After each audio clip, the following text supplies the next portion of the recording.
والفجر وليال عشر والشفع والوتر والليل إذا يسر هل في ذلك قسم لذي حجر وقال تعالى لن ينال الله لحومها ولا دماؤها ولكن يناله التقوى منكم وقال سبحانه وتعالى وأذن في الناس بالحج يأتوك رجالا وعلى كل ضامن يأتين من كل فج عميق صدق الله مولانا العظيم وصدق رسوله النبي الكريم ونحن على ذلك لمن الشاهدين والشاكرين والحمد لله رب العالمين محترم مسلمين الله رب العالمين দরবারে শুকরিয়া যে আল্লাহ সুবহানাহু ওয়া তাআলা আমাদেরকে জিলহজ মাসের প্রথম জুমায় অংশগ্রহণ করার তৌফিক দিয়েছেন। আল্লাহ তাআলা আমাদেরকে এখনো সুস্থ বাঁচিয়ে রেখেছেন, অসংখ্য অগণিত নিয়ামত দ্বারা ভরপুর করে রেখেছেন। আল্লাহ পাকের শুকরিয়া আদায় করি আলহামদুলিল্লাহ। যারা মুসলিমবৃন্দ, গত 2-3 জুমা আলোচনা হয়েছিল আত্মশুদ্ধির প্রয়োজনীয়তা গুরুত্বের উপরে। গত জুমা আলোচনা হয়েছিল আপনার একটা বড় রোগ, তার নাম হলো অহংকার। দূরীকরণে আমাদেরকে চেষ্টা করতে হবে, আত্মার রোগ আমাদেরকে আত্মা থেকে বের করতে হবে, তাহলেই আমাদের জীবনের সকল আমল সকল কাজ সফলতা বয়ে আনবে। আল্লাহর নবী সাল্লাল্লাহু আলাইহি ওয়াসাল্লাম বলেন, মান কানা ফি কলবিহি মিসকাল যাররাতিন মিন কিবর লাম ইয়াদখুলিল জান্নাহ। যার দিলের মধ্যে সরষে দানা পরিমাণ অহংকার থাকবে, সে জান্নাতে প্রবেশ করতে পারবে না। তাহলে এই অহংকার এটা জান্নাতে প্রবেশের জন্য একটা বড় বাধা হয়ে দাঁড়াবে। যতক্ষণ না পর্যন্ত এই অহংকার নামক রোগটাকে আল্লাহ তাআলা দূর না করবেন, ততক্ষণ পর্যন্ত এই বান্দা জান্নাতে প্রবেশ করতে পারবে না। আরো কিছু আলোচনার সময় সাপেক্ষে হবে ইনশাআল্লাহ। যেহেতু জিলহজ মাস আসছে, কুরবানির সময় সামনে, এজন্য এই বিষয়ের গুরুত্বপূর্ণ বয়ান রয়েছে, আলোচনা রয়েছে। আজকে সেই বিষয়ে আলোচনা করব ইনশাআল্লাহ। ঈদের পর থেকে আবার ধারাবাহিকভাবে আলোচনা চলবে। গত জুমায় আমি কিছু টাস্ক দিয়েছিলাম আপনাদেরকে, যে জিলহজ মাসের প্রথম 10 দিন, এই 10 দিন অত্যন্ত দামি। আসল কথা হলো আমলের ধারাবাহিকতা শুরু হয়েছে সেই রমাদান মাস থেকে। রমাদানে একটি গুরুত্বপূর্ণ ফরজ, রমজান মাসের রোজা সিয়াম, যা আমাদের উপরে ফরজ ছিল, যা প্রত্যেক মুসলমান নরনারীর উপরে ফরজ ছিল, আলহামদুলিল্লাহ আমরা পালন করেছি। রমাদানের পর থেকেই শুরু হয়েছে হজের প্রস্তুতি। শাওয়াল মাস থেকে হজের প্রস্তুতি শুরু হয়ে যায়, সম্পন্ন হয় জিলহজ মাসে। তো আমলের ধারাবাহিকতা শুরু হয়ে গেছে রমজান মাস থেকে, যা ধারাবাহিক সমাপ্তি ঘটবে এই জিলহজ মাসে। জিলহজ মাসের প্রথম 10টি রাত এবং 10টি দিন আল্লাহ তাআলার কাছে অত্যন্ত প্রিয়, যা রব্বুল আলামিন সূরা ফাজরের প্রথম দিকের একটি আয়াত, প্রথম দিকের আয়াতগুলিতে আল্লাহ রব্বুল আলামিন কসম খেয়েছেন এই 10 রাত্রিতে। বিসমিল্লাহির রহমানির রহিম ওয়াল ফাজরি ওয়া লায়ালিন আশর। আল্লাহ রব্বুল আলামিন এখানে কসম খেয়েছেন প্রথমত ফজরের ওয়াক্তে, ফজরের সময়, যখন দুনিয়া কি হয়, আলোকিত হয়, দুনিয়াতে ব্যাপক পরিবর্তন ঘটে, রাত বিদায় নেয়, দিন শুরু হয়। ওই রাত বিদায় নেয় আর দিন শুরু হয়, না কার হুকুমে হয়? আল্লাহ তাআলার হুকুমে হয়। কুল আরাইতুম ইন জাআলাল্লাহু আলাইকুমুল লাইলা সারমাদান ইলা ইয়াউমিল কিয়ামাহ মান ইলাহুন গায়রুল্লাহি ইয়াতীকুম বিদিয়া। আল্লাহ রাব্বুল আলামিন এই আয়াতে বলেন, হে দুনিয়ার মানুষেরা বলো, যদি আমি আল্লাহ তোমাদের এই রাত্রিকে কিয়ামত পর্যন্ত লম্বা করে দিই, 8 দিন আনয়ন না করি, মান ইলাহুন গায়রুল্লাহ, আমি আল্লাহ ছাড়া এমন কোন মাবুদ তোমাদের আছে কি যে মাবুদ এই দিনকে আনয়ন করতে পারবে? আপনারা কি বলেন? আল্লাহ ছাড়া এই রাত দূরকরণের শক্তি কি অন্য কোনো মাখলুকের কারো আছে কি? কারো নেই। এই যে আল্লাহ তাআলা দিন দিয়েছেন, যদি আল্লাহ তাআলা এই দিনকে লম্বা করে দেন, রাত না দেন, কারো কোনো শক্তি আছে কি? কোনো শক্তি নেই। এজন্য মুসলমান হিসাবে, ঈমানদার হিসাবে আল্লাহ রাব্বুল আলামিনের আসমানি ফয়সালায় রোদ বৃষ্টি রাত দিন যখন যে হালতে যে অবস্থায় আল্লাহ তাআলা আমাদেরকে রাখেন, আমাদের করণীয় হলো ওই অবস্থায় ওই অবস্থাতেই আল্লাহ পাকের শুকরিয়া আদায় করা। আমরা যে কতটা অজ্ঞ, আমাদের ঈমান যে কিভাবে আমরা হেলায় খেলে নষ্ট করে ফেলতেছি, আমরা এটা চিন্তাও করি না। বৃষ্টি হচ্ছে কয়েকদিন বা 2-4-5 দিন, মানুষ বিরক্ত হয়ে বলতে থাকে, বিরক্ত হয়ে আজে বাজে কথা বলতে থাকে যে এই বৃষ্টির আর বুঝি শেষ হলো না, আল্লাহ তাআলা বুঝি নাউজুবিল্লাহ, আল্লাহ তাআলা বুঝি আর রোদ দিবেন না, আল্লাহ তাআলা বুঝি দেখলেন না, ইত্যাদি আজে বাজে মন্তব্য বা বিরক্তি প্রকাশ করা।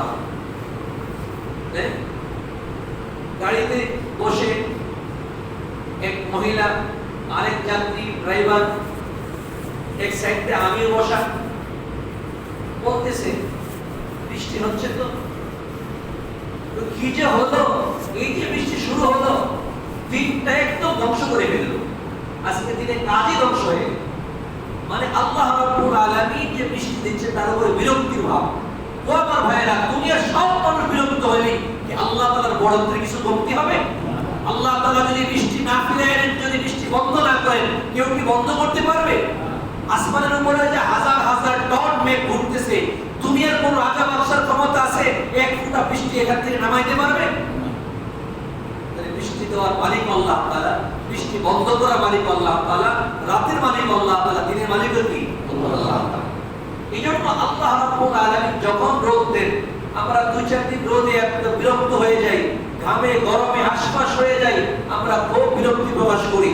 ভাই, এই সমস্ত কর্মে, আল্লাহ তাআলার কুদরতি কর্মে বিরক্তি প্রকাশ করা মানে ঈমান নষ্ট করা। এজন্য আল্লাহ রাব্বুল আলামিন চাইলে রোদ দিবেন, তিনি চাইলে বৃষ্টি দিবেন, তিনি চাইলে রাত দিবেন, তিনি চাইলে দিন দিবেন। আমাদের করণীয় হলো আল্লাহ রাব্বুল আলামিন যে হালাল রাখেন তার শুকরিয়া আদায় করা, আর সেই সাথে আমার কাঙ্ক্ষিত বস্তু আল্লাহর কাছে চাইতে থাকা। আমার বৃষ্টি দরকার, আমি আল্লাহর কাছে বলি আল্লাহ বৃষ্টি দেন, কি আল্লাহর কাছে বলি আল্লাহ আমাদেরকে বৃষ্টি দেন। আমার রোদ দরকার, আমি আল্লাহর কাছে বলি আল্লাহ আমাদেরকে রোদ দেন। তাই বলে আল্লাহ তাআলা রোদ বৃষ্টি দিলে আমার বিপরীত হইলেই, আমার মনের ইচ্ছার বিরুদ্ধে গেলেই, আমার ফসলাদির বিরুদ্ধে গেলেই, আমার গতির বিরুদ্ধে গেলেই দুনিয়ার কেউ কিছু করতে পারবে? এজন্য বিরুদ্ধ হয়ে গেলেই মন্তব্য করা, বিরক্তি প্রকাশ করা, এটা অত্যন্ত অপরাধ। বিরক্তি মানে আল্লাহ তাআলার কর্মের মধ্যে নাক গলানো, আল্লাহর কুদরতি ক্ষমতার মধ্যে নাক গলানো। যেমন কথা অন্যদিকে চলে যাবে, লম্বা আলোচনা হয়ে যাবে, সেটি যাব না। দেশের অনেক অঞ্চল বন্যায় প্লাবিত, অনেক অঞ্চল বন্যায় প্লাবিত হয়েছে।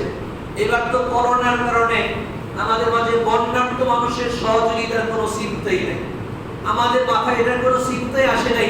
সবাই এখন নাফসি করতেছে, নিজে বাঁচি কি। অন্যথায় এরকম বন্যা শুরু হইলে বিভিন্ন সংগঠন, বিভিন্ন ব্যক্তি বা আমরাও তো বিভিন্ন বন্যার প্রাণের জন্য, বন্যার সহযোগিতা, বন্যার মানুষের সহযোগিতার জন্য আপনাদের কাছে আমরা আবেদন করেছি। কিন্তু পরিস্থিতির কারণে কেমন যেন আমরা হয়ে গেছি, সবাই নিজে ব্যস্ত হয়ে গেছি, অন্য দিকে ভাবার সময় আমাদের কারো যেন নাই। ভাই, পরিস্থিতি যেরকমই হোক না কেন, যখন যেরকমই থাকি না কেন, স্বাচ্ছন্দ্যে সুখে দুঃখে যখন যে অবস্থায় থাকি না কেন ওই অবস্থায় নিজের আমলকে আদায় করে নিতে। অন্যান্য মানুষের আমাদের অভাবগ্রস্ত অবস্থায় এই অবস্থার মধ্যে আমাদের কিছু না কিছু সহযোগিতা করা উচিত। আমরা যখন তাদেরকে সহযোগিতা করব আমাদের আল্লাহ খুশি হয়ে আমাদের উপর থেকে মুসিবত দূর করে দেবেন। দান সদকা এটা মুসিবত দূর করার সবচেয়ে বড় একটা হাতিয়ার। এজন্য এই অন্যান্য মানুষের সহযোগিতায় আমরা সবাই চেষ্টা করি যে একটা সাধ্য অনুযায়ী যে যেদিকে পারি কিছু না কিছু হাত বাড়াই সহযোগিতা করি। অন্তত তাতে আল্লাহর কাছে কি করি, একটু দোয়া তো করতে পারি না। কেবল পয়সা খরচ হবে, মাল খরচ হবে, আল্লাহ আপনাদেরকে সহযোগিতা করেন বলতে পারি না। আপনারা আমিন বলেন, বললাম আপনারা আমিন বলবেন। আল্লাহ আপনি তাদের কি করেন, সাহায্য করেন, এই মুসিবত দূর করে দেন, তাদের জন্য কল্যাণের ফয়সালা করেন। তাদের বাড়িঘর নষ্ট হয়ে গেছে, তাদের ফসলাদি নষ্ট হয়ে গেছে, তাদের কত ব্যাপক ক্ষতি হয়ে গেছে। আল্লাহ তাআলা চাইলে এই ক্ষতি আল্লাহর রহমত থেকে আল্লাহ পূরণ করে দিতে পারেন। আমি মানলাম না, কিন্তু আমার আল্লাহর দরবারের মধ্যে কোনো কিছু নেই। আমাদের সবকিছু সীমাবদ্ধতা আছে, আল্লাহর কোনো সীমাবদ্ধতা আছে? আল্লাহ ধন সম্পদের সীমাবদ্ধতা আছে, আল্লাহ দয়া মহব্বত মেহেরবানির কোনো সীমাবদ্ধতা আছে? আমাদের সীমাবদ্ধতা আছে, কিন্তু আল্লাহ তাআলা কোনো কি নাই, সীমাবদ্ধতা নাই। আল্লাহ তো অনেক কিছু পারে, যার কোনো সীমার কোনো শেষ নেই। এজন্য আল্লাহর কাছে দোয়া করি, আল্লাহ তাদেরকে আপনি সাহায্য করুন। রাষ্ট্রের বহু সম্পদের ক্ষতি হয়ে যেতেছে। হ্যাঁ, আপনারা নিশ্চয়ই খবর রাখছেন, দেখছেন, জানছেন। হ্যাঁ, বিল্ডিং উদ্বোধন হওয়ার আগে প্রায় 2.5 কোটি টাকার বিল্ডিং নদীতে বিলীন হয়ে গেল। আর হুকুম হয়েছে ভাই, হ্যাঁ, এই জন্য নদীর ভাঙ্গন এটা যে কার কি হয়ে যায় বলা মুশকিল। নদী থেকে কত মাইল দূরে বাড়ি ছিল সেই সব বাড়ি কি হয়ে গেছে, বিলীন হয়ে গেছে। চিন্তায় কোনোদিন আসেনি। কার হুকুম হয়েছে? আল্লাহর হুকুম হয়েছে। আল্লাহ তো বড়। দেখ ভাইরা আমার, তো আল্লাহ রাব্বুল আলামিন আলোচনা সেখানে সূরা ফাজরের মধ্যে আল্লাহ তাআলা ফাজরের কসম খেয়েছেন। তার বলছেন ওয়ালা ইয়ামিন আশ, এবং 10 রাতের কসম খেয়েছেন আল্লাহ। আল্লাহ তাআলা কসম খাইছেন কি জন্য? আমরা তো কসম খাই অন্যকে বিশ্বাস করাইবার জন্য।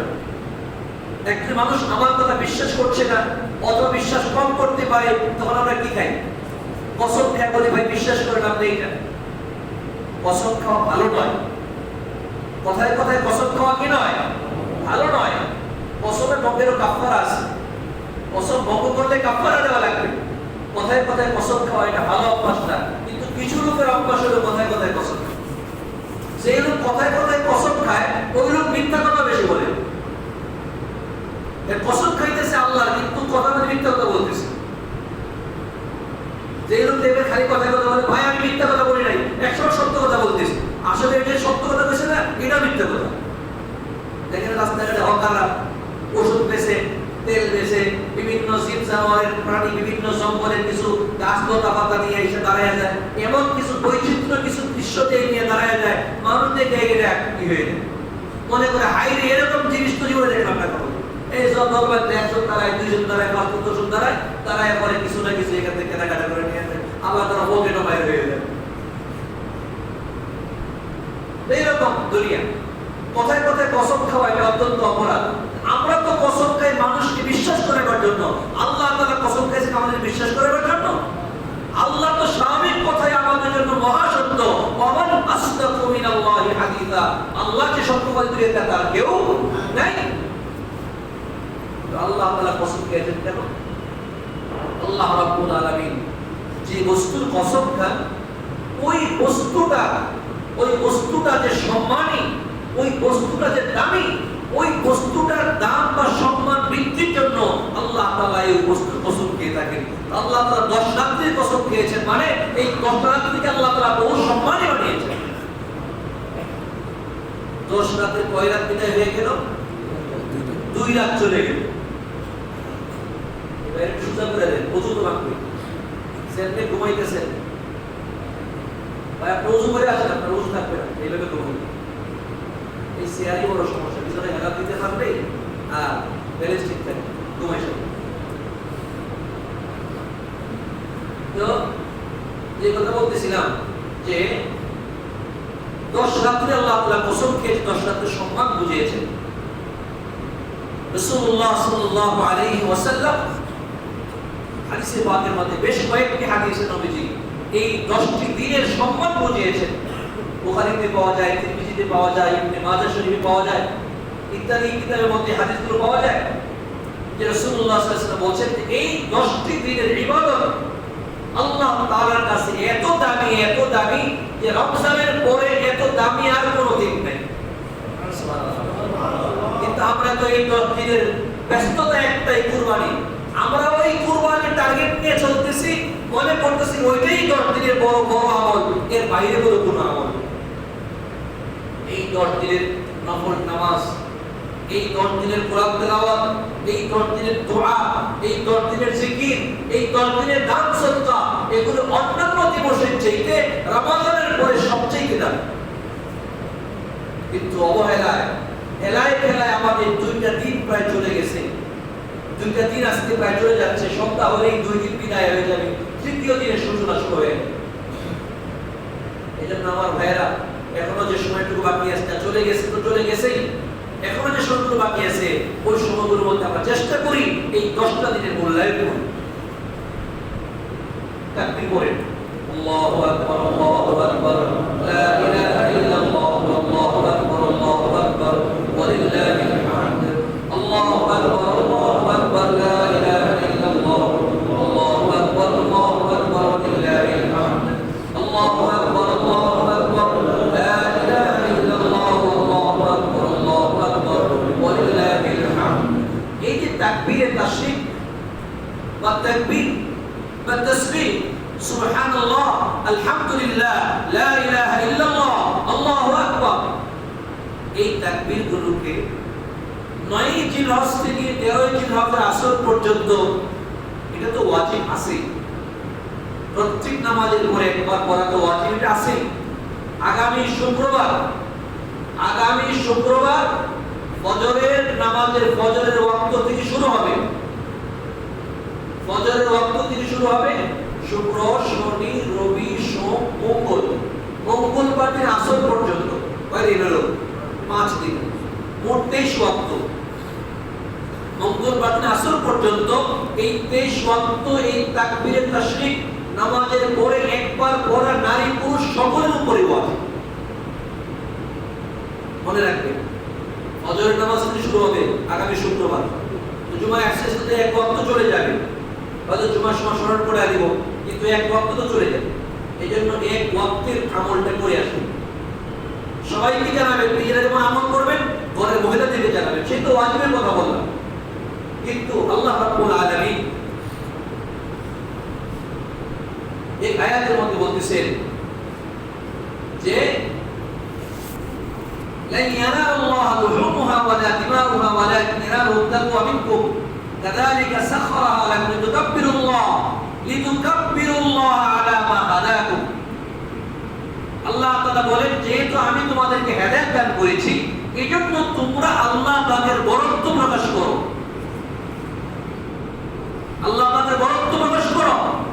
এজন্য এই 10 দিন পর্যন্ত সবচেয়ে গুরুত্বপূর্ণ আমলের মধ্যে একটা আমল হলো বেশি বেশি করে তাকবীর পড়তে থাকা। এই 10 দিন পুরো 10 দিনের আমল। ওই 5 দিন তো ওয়াজিব নামাজের পরে একবার, কিন্তু এছাড়া সারা দিন রাতে 24 ঘন্টাই যত বেশি সম্ভব এই তাকবীর বেশি করে কি করব আমরা করব। হাজিরা তো বলবেন লাব্বাইক তালবিয়া পড়বেন, আর আমরা তাকবীর তাশরিক করব, আমরা সুবহানাল্লাহ করব, আলহামদুলিল্লাহ করব, লা ইলাহা ইল্লাল্লাহ করব, আল্লাহু আকবার। কি হয়ে গেল আমাদের যে আজকে এই আমলের কোনো আওয়াজ নাই, এই আমলের কোনো আওয়াজ নাই। দুঃখজনক হলো আমরা শরীয়ত ইসলামকে ইসলামের মত বোঝার চেষ্টা করি না, আমরা আমাদের মন মতো বোঝার চেষ্টা করি। যেই ফতোয়া যেই মাসলা মন মতো হয় এটার খুব প্রচার করি, আর যেই মাসলা মন মতো না হয় এটাকে আমরা অবহেলাই করি। আর আজকের তো দুনিয়াতে এমনই হয়েছে যে প্রত্যেক দরবারে কিছু আলেম ওলামা রাখা হয়েছে।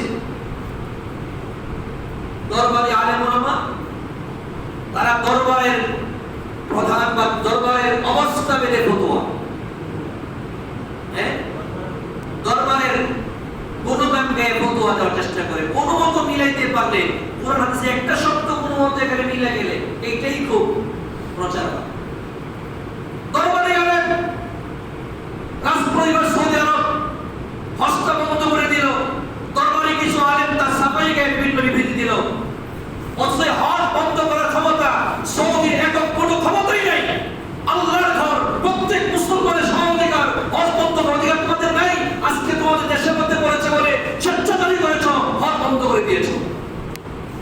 এমন অবস্থা, এমন বয়ান, মনে হয় কাবা ঘরে সব খালি মানে মানুষের হাতের যত সব জীবাণু সব লেগে রয়েছে, সুন্দর কাবা ঘরের ঘর পরিষ্কার করো, জীবাণু মুক্ত করো। নাউজুবিল্লাহ।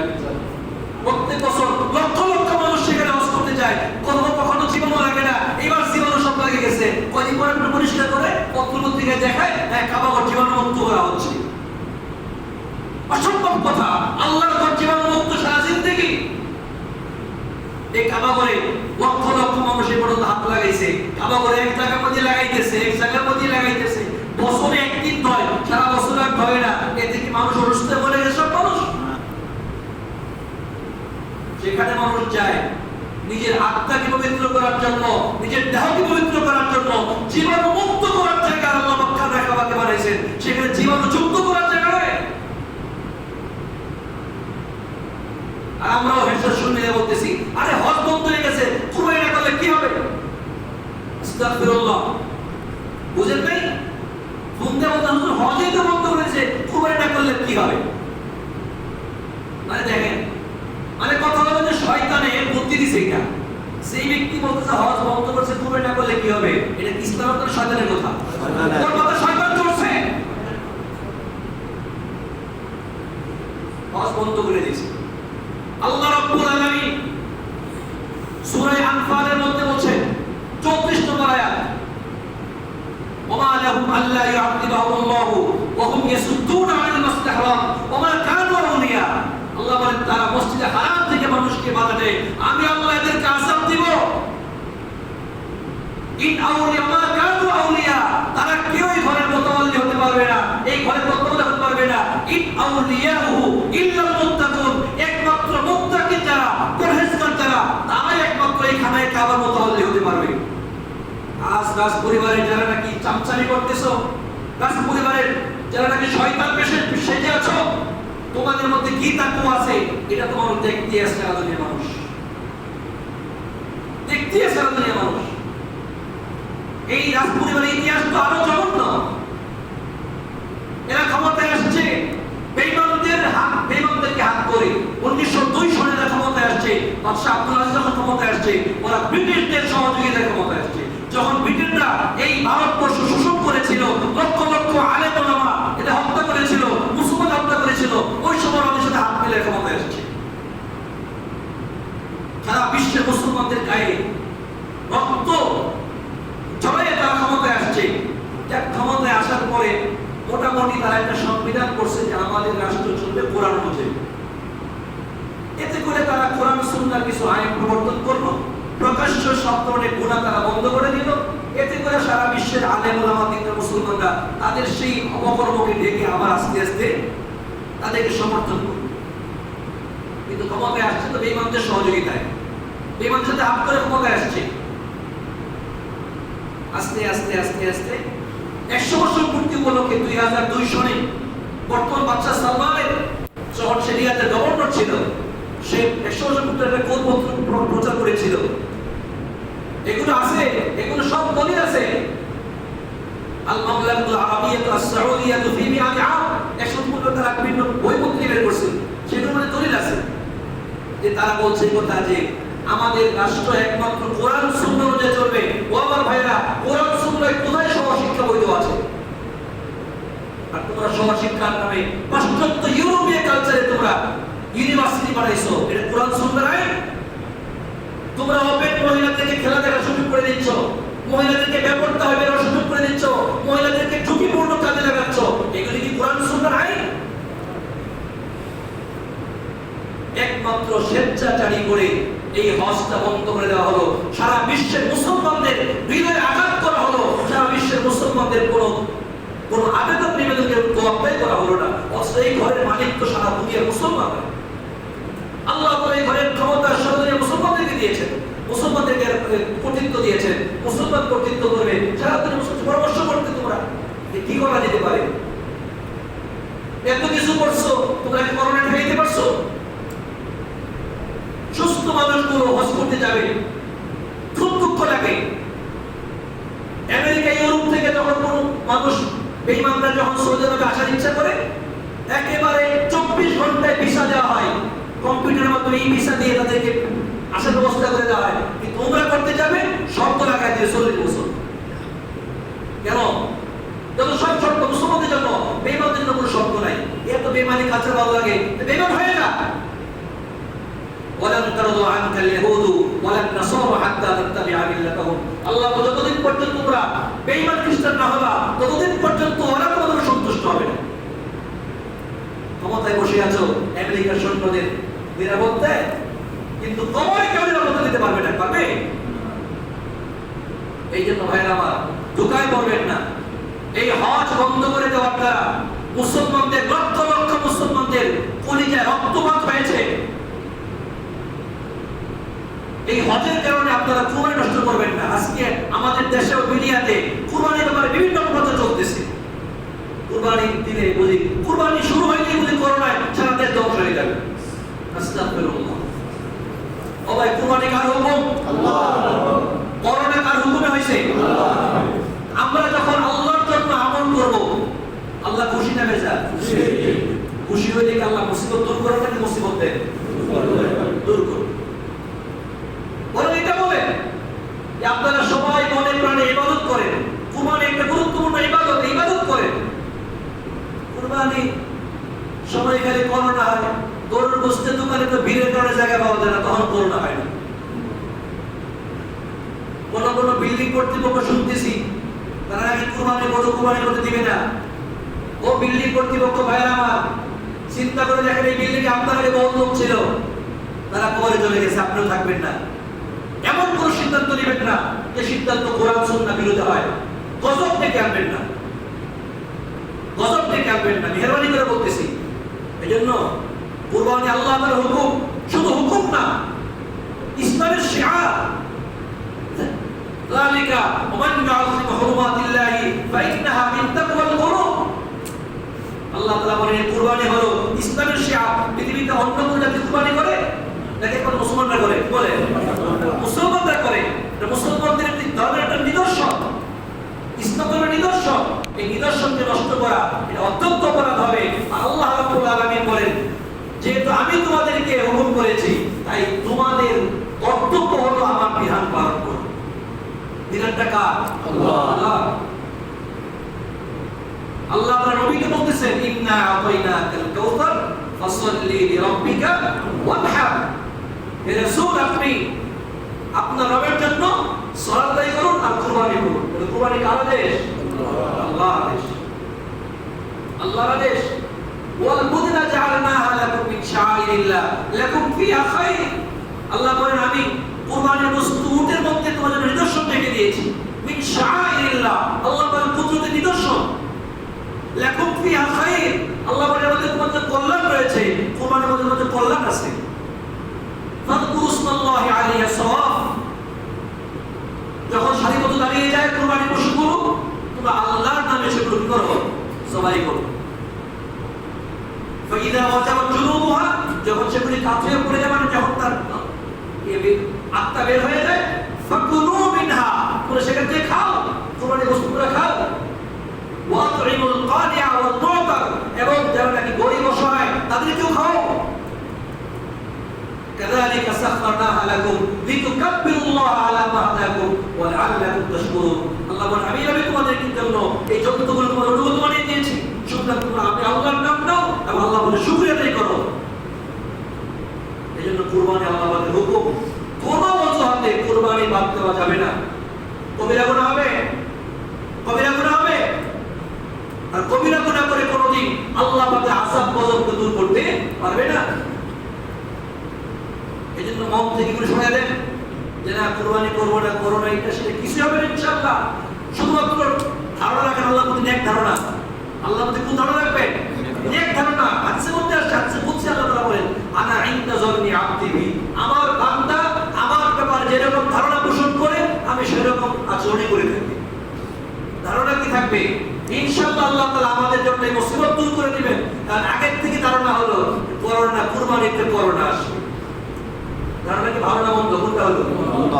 ধারণা মন্দ হলো, তো মুসিবত তো আসবে। এই জন্য এই ধারণা পাল্টে দিতে হবে। আর যে সমস্ত ব্যক্তিরা আমাদের কিছু সবক দেয়, খবর নিয়ে দেখেন এরা ধর্মের ধরা জানে না, ইসলামের ইও জানে না, এরা ইসলাম সম্পর্কে ধারণা নেই।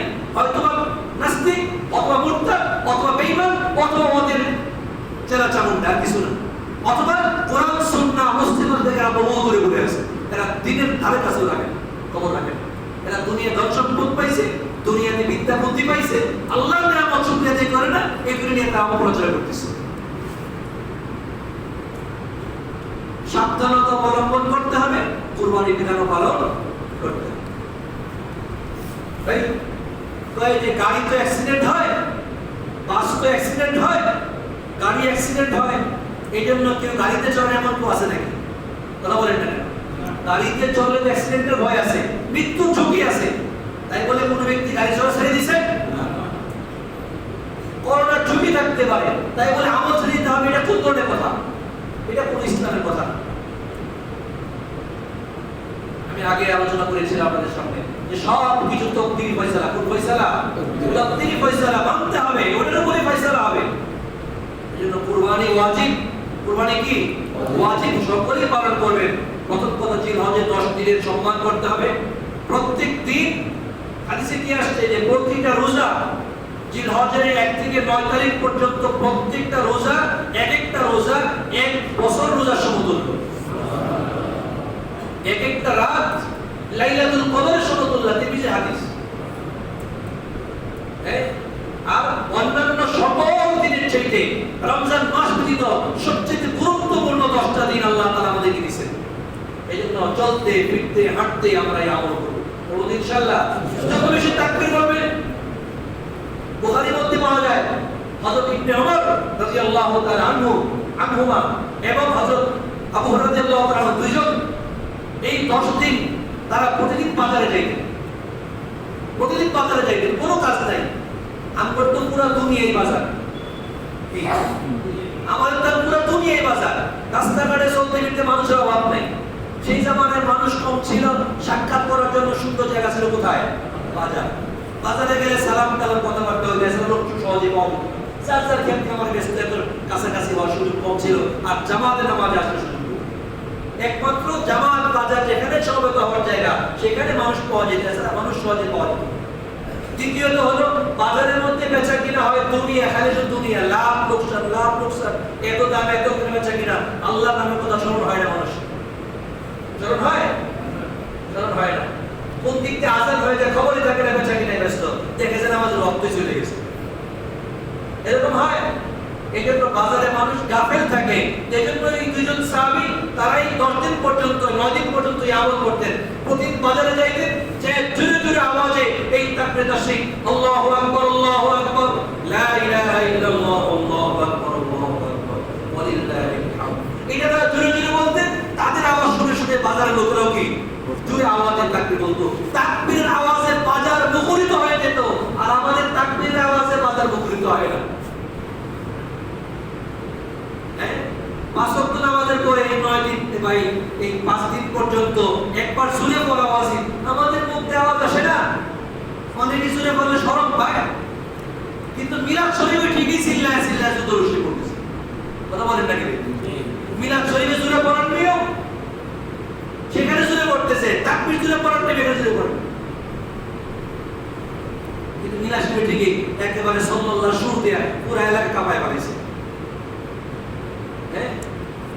সেখানে দরুদ শরীফ এটা আস্তে পড়া উত্তম, আস্তে পড়া উত্তম, এককভাবে পড়া উত্তম, সেটা মানতেছি না। এখানে জোরে পড়া ওয়াজিব, এটা মানতেছি। তো ভাই আমরা এই জন্য 10 দিনে আমল করব।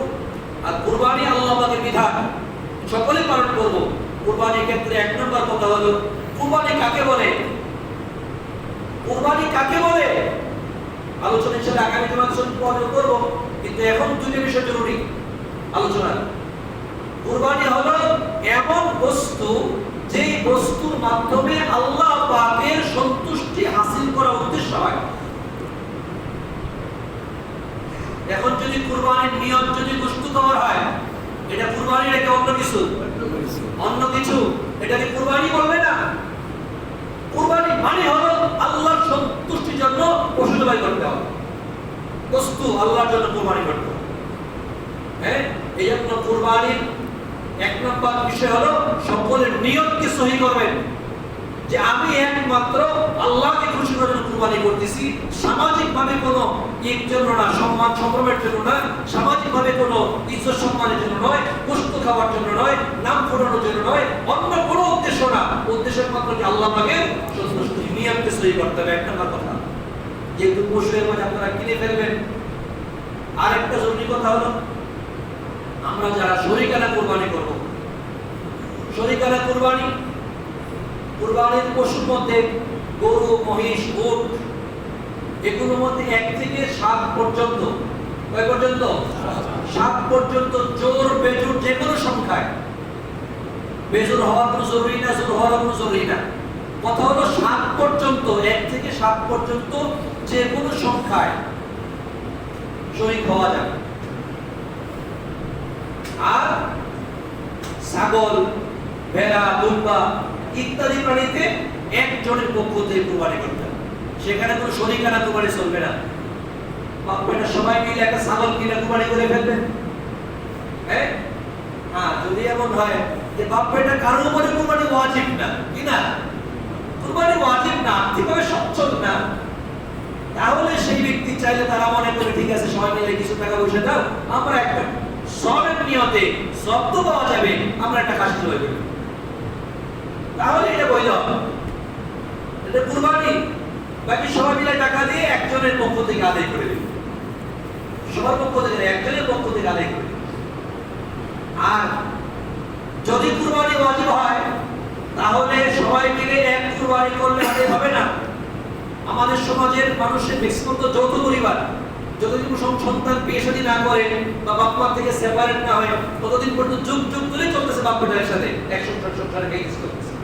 অথচ চাকরিও আলাদা, ইনকামও কি আলাদা, প্যারেন্টসও আলাদা, কিন্তু খায়টা একসাথে। এখন এরকম না যে একসাথে খাই তাই আব্বার নামে কুরবানি করলে ছেলে আদায় হয়ে যাবে, এমনটা কিন্তু নয়। মনে রাখবেন, মাল যার কুরবানি তার, মাল যার কুরবানি তার। এই জন্য যার পয়সা তার কুরবানি। এখানে একজন আরেকজন পার পাওয়ার কোনো কি নাই, সুযোগ নাই। পার পাওয়ার শুধু দুনিয়ার কাছে মানুষকে ধোকা দেওয়া যাবে। মানুষ মনে করে বাপ একসাথে খায়, এক কুরবানি চলে যাবে, কিন্তু আল্লাহর কাছে এটা কিনা গ্রহণযোগ্য। এই জন্য সংসারের প্রাপ্তবয়স্ক ছেলে বা মেয়ে যাদের আলাদা সঞ্চয় আছে, আলাদা সম্পদ আছে, প্রত্যেকের উপরেই কুরবানি ওয়াজিব। প্রত্যেকেই ভিন্ন ভিন্ন কুরবানি করতে হবে। হ্যাঁ, এই জন্য কুরবানি জিলহজ মাসের 10, 11, 12 এই 3 দিনের মধ্যে যার কাছে সদকায়ে ফিতর পরিমাণ 45-40 হাজার টাকা পরিমাণ সম্পদ যার কাছে থাকবে, বর্তমানে দাম বাড়ছে, সোনার দাম একটু বাড়ছে, 50,000 টাকা ধরতে পারেন। এই পরিমাণ সম্পদ 52.5 ভরি রূপার দাম, মার্কেটে জেনে নেবেন, সমস্যা নেই। 52.5 ভরি রূপার দাম, এই পরিমাণ নগদ টাকা পয়সা ব্যবসায়িক পণ্য যার কাছে থাকবে তার উপরেই কুরবানি ওয়াজিব। কেউ কাছে প্রথম দিনে ছিল না, এর কাছে টাকা পাবে, দ্বিতীয় দিন সে টাকা পেয়ে গেছে, ঈদের পরের দিন তাকে টাকা দিছে একজন, তখন সে সম্পদের মালিক হয়েছে, তার উপরে কুরবানি ওয়াজিব। তৃতীয় দিন টাকা মালিক হয়েছে, তার উপরে কুরবানি ওয়াজিব। 3 দিনের মধ্যে যে কোনো সময়ে এই সম্পদের মালিকানা থাকলে তার উপরে কি কুরবানি ওয়াজিব। মনে রাখবেন, প্রাপ্তবয়স্ক ছেলে মেয়ে সকলের উপরে, নারী পুরুষ সকলের উপরে কুরবানি ওয়াজিব, যাদের কি থাকবে এই পরিমাণ সম্পদ থাকবে। শরীকানা কুরবানিতে সবাইকে বলতেছি, যারা শরীকানা কুরবানি করবেন, 1 নম্বর নিয়ত সহি রাখবেন সকলেই। 2 নম্বর হলো সকলের মাল যেন হালাল পয়সা থেকে হয়, কোনো হারামের যেন মিশ্রণ না থাকে। যদি কোনো কারো হারামের মিশ্রণ থাকে তাহলে পুরো কুরবানি নষ্ট হয়ে যাবে। তাই আমার জন্য যেন আরেক ভাইয়ের কুরবানি নষ্ট না হয়ে যায়, সেজন্য প্রত্যেক শরীরকে এটা লক্ষ্য রাখতে হবে। যদি কেউ মনে করে যে আমার ইনকামে ভেজাল আছে, সমাজ জানাই আছে কি ইনকাম কার কি হালত। যদি কেউ মনে করে যে আমার ইনকামের মধ্যে কি আছে, কিছু ভেজাল আছে, হালাল হারামে মিশ্রণ আছে, তাহলে সেই ব্যক্তি শরীরকানা কুরবানিতে যাবেন না। এরকম ভাবে কুরবানি করবেন, ছাগল দিয়ে কুরবানি করে ফেলবেন। আরেকটা বিষয়, সেটা হলো কুরবানি কবুল হবে ওইটাই যেটা হালাল পয়সা দিয়ে করা হবে। হালাল পয়সা ছাড়া কুরবানি কি হবে না, কবুল হবে না। ঘুষের টাকা দিয়ে, সুদের টাকা দিয়ে বড় বড় কিনলেও লাভ হবে না, বস্তু খাওয়ালে হবে। অন্যের সম্পদ আত্মসাৎ করা টাকা পয়সা দিয়ে, চুরি করা টাকা দিয়ে, অর্থাৎ এক কথায় যে পয়সা আপনারা বলেন কিনা হালাল না, ওই পয়সা দিয়ে কুরবানি করলে ওই কুরবানি হবে না। এজন্য যদি করেন একা একা করতে পারেন, কিন্তু শরীকানা হয়ে অন্যের উপর নষ্ট করবেন। তাহলে শরীকদের জন্য দুইটা শর্ত। এক নম্বর শর্ত কি ভাই, নিয়ত, সকলে আল্লাহ সন্তুষ্টি করতে হবে। দুই নম্বর হলো সকলের মাল হালাল হইতে হবে। এই জন্য শরীকানা কুরবানিতে আপনারা সকলে লক্ষ্য রাখবেন এই বিষয়টা। শরীকরা সবাই একসাথে বসবে, পয়সা সবাই যে ভাই আপনার সবাই আমরা সবাই নিয়ত সহি করি, সকলের নিয়ত সহি হবে, তারপরে হালাল পয়সা একসাথে হবে, তারপরে কুরবানি হবে ইনশাআল্লাহ।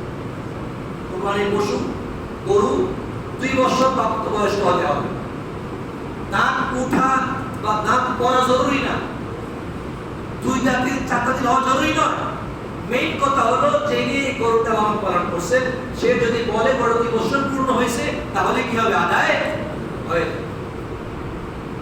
আমরা তো যেহেতু জানি না, বুঝলি যে দাঁত দেখি, 2 দাঁত হইলেই বুঝি কি 2 বছর পূর্ণ হয়েছে। বুঝতে পারছেন না, এটা আমাদের একটা ধারণা।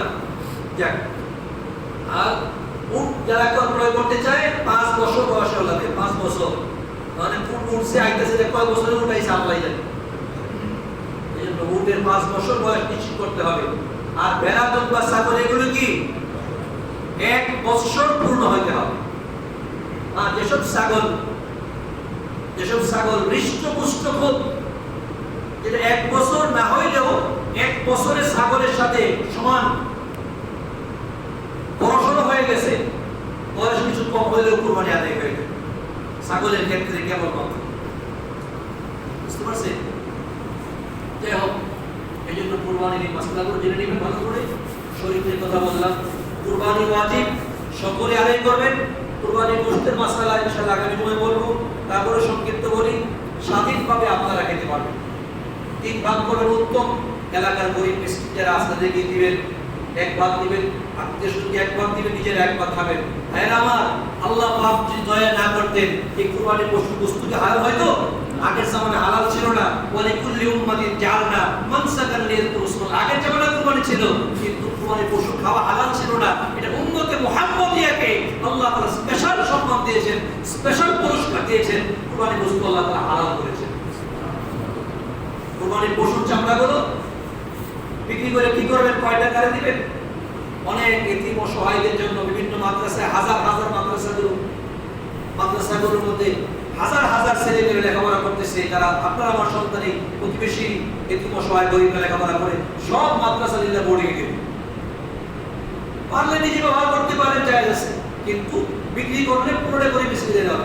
তার চেয়ে বড় বেচা কিনা ঝামেলা, দেওয়া ঝামেলা। আত্মীয়স্বজন আপনি অন্য ফন্ড থেকে দিয়ে দেন কিছু, এটা আপনি মাদ্রাসায় দিয়ে দেন, আপনি অনেক সব বেশি পাবেন। একদিকে গরিব সহায়তা হলো, আর দ্বিতীয় এলিমের শিক্ষা দাঁড় করবো। আলহামদুলিল্লাহ, শুনলাম যে 8 তারিখ থেকে মাদ্রাসাগুলি খোলার অনুমতি হয়েছে। আল্লাহ তাআলা সহজ করে সকলে বলে আমিন। এই জন্য কুরবানির ক্ষেত্রে অবহেলা করবো না, গাফলতি করবো না, কোন শিথিলতা করবো না। কুরবানি নষ্ট হয়, আমি আমার কোনো কর্মের কারণে আরেক ভাই কুরবানি ক্ষতিগ্রস্ত হয়, এটা যেন সাবধান, এই জাতীয় কোনো আচরণ না করি, আর কোনো কুধারণা না করি। আগের থেকে দায়িত্বটা রাখবো, স্বাস্থ্যবিধি মেনে বাজারে যাব, স্বাস্থ্যবিধি মেনে কুরবানি করবো, আমার কুরবানি করতেই হবে। আল্লাহ তাআলা আমাদের সবাইকে জিলহজ মাসে 10 দিনের ফজিলত নসিব করেন, আর সেই সাথে কুরবানিকে যথাসময় যথাদিন আদায় করার তৌফিক দান করেন। আলাইনা